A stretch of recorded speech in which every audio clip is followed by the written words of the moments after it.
friends, welcome back to my channel. Today I want to talk about what our summer looks like. This year we just finished up our homeschool year, and so we're full on summer mode now. We do not homeschool year round. Honestly, where I live, it is cold, long winter from like November until April, and so during the summer months, that is like what we look forward to all year long. We just cannot wait for the summer. So I can't fathom schooling all year long for that reason. I feel like we want to just make the most of the summer and be outside, when in the winter, quite often we're stuck inside. We may as well just get all of our year's schoolwork done then. So we do take the summer off, but I'm going to share with you a little bit about what our summer routine looks like and how we still kind of keep up with some reading, a little bit of math, some writing, because I don't want my kids to totally forget everything that we've learned in the school year, and then when we start back to school in September, them having forgotten things and kind of slowly getting back into the routine. I want them to kind of keep up using their brain throughout the summer as well. So trying to find a balance. Also, I like to have a little bit of structure to our days in the summer. Still, for the most part, I like it just to be relaxed and whatever, but we still have a little bit of a routine. I think the kids thrive on having somewhat of a routine. So let's get into it. Here's what we're doing for the summer. First of all, we are keeping up with our morning basket. So this is what, it's heavy. This is what our morning basket is currently looking like. We do not have to do this necessarily in the morning. What we've been doing lately actually is we get up in the morning, we do our chores. I'll share with you a little bit more about that in a minute. And then when I put my 9-month-old Wesley down for his nap, I get myself a coffee and I go sit outside and I drink a coffee during his nap time, because that just works well. Taking a 9-month-old outside, it's just not quite so easy as the bigger kids. They go out, ride their bikes. I sit and have my coffee, read my Bible. Anyways, so all that being said, our morning basket, sometimes it's a late morning thing, sometimes it's an early afternoon thing, sometimes it's late in the afternoon. It all just depends how our day goes, but I do like to get this done during the day. So in this basket, I have our Keys for Kids devotional that we have been working on through the school year. We just have a few days of it left, so we do a little devotions together. We are still learning a hymn. And then what else are we doing for that? Scripture memorization. We're working on memorizing scripture still. And this morning basket does not take place every day either. We do it most days, but it's not like we have to do it every day, but most days we do get it done. We're slowly making our way through this book, Making Brothers and Sisters Best Friends. We're about to start a new read aloud, and so that is Tom Sawyer. And so I don't read everything every day, but this is kind of what we pick through.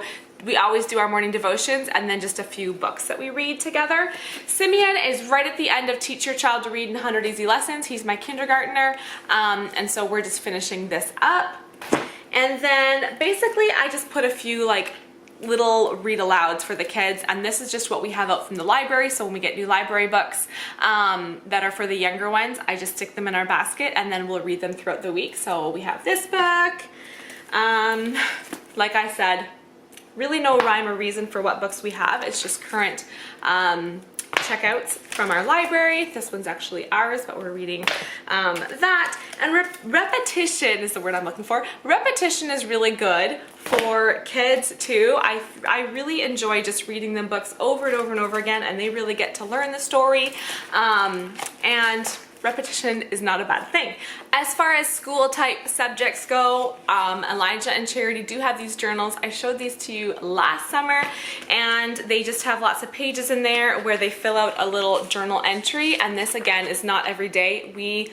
If we do it once a week, that is great, but I need to print up some more pages. But they just put in their name, their date, and then they draw a picture and write. I make them write 2 sentences in their journal, something that's going on this summer, something that they enjoyed about the day, something that they did, and that's just something they can do, like I said, probably once a week or maybe more.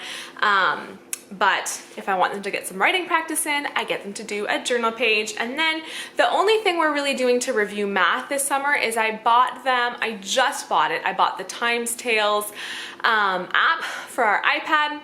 And so they watch a little video where every number is a character, and then they tell a story, and that is going to teach them their times tables.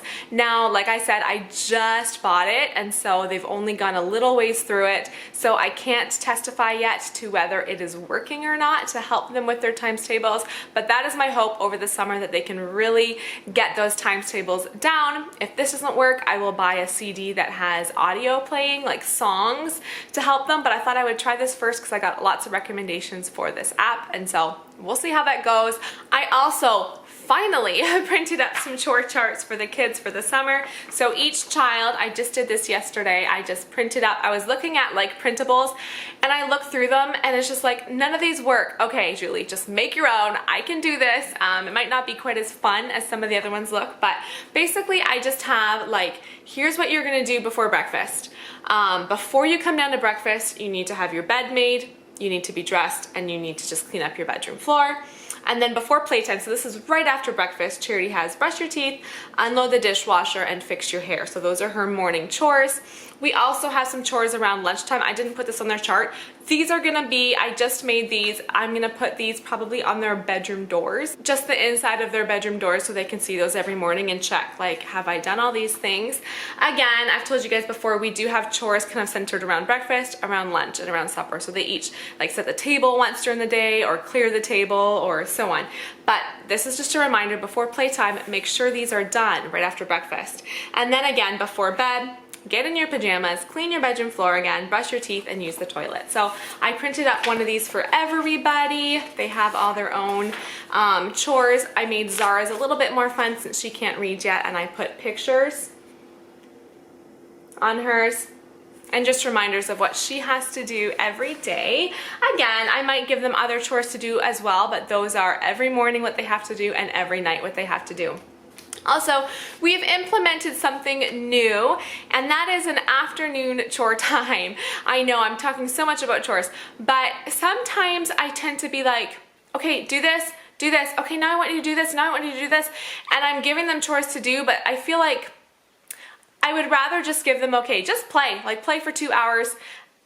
At supper time, we're gonna do some chores. So that's kind of my idea for this, is the afternoon is mostly just free time, but around the hour that I am making dinner, I'm gonna give them each a chore. So I wrote a huge list of different ideas of what can be happening at afternoon chore time. Some days, probably most days actually, I assign them something, and then other days I'll let them see the list and say, okay, what do you wanna do today during the supper afternoon chore time? And that just keeps everybody busy. Sometimes that can be a little bit of a chaotic time as I'm making supper, and so I just give them each something to do, and that just keeps us all busy getting something done, especially before Andrew gets home from work and before we are doing something else in the evening. It's nice to just do a chore right at the dinner hour. So my list, I don't know if you could read it as I showed it to you up here, but it's basically like put away laundry, clean their rooms, vacuum the living room, sweep the dining room floor, wipe down the appliances, vacuum the stairs to the basement, clean the garbage out of the van, like lots of different things. Maybe I'll have a supper helper. I have on here entertain Wesley, so sometimes maybe that will be the chore, is to entertain Wesley as I make supper. But anyways, that is another little addition to our routine, and I think we're gonna continue that through the school year too, because it really helps just having this, okay, everybody knows. It's not like I'm nagging them like, can you do this now, do this now, do this now. Everybody knows at the supper hour when I am making dinner, everybody is gonna have a job to do. So that is kind of how our summer's gonna go. I don't know what I'm gonna title this video because it's not really school for the summer. It's just our routine, our summer routine for our family. Thank you for watching. Please give this video a thumbs up if you liked it, and I'll see you guys soon. Bye-bye.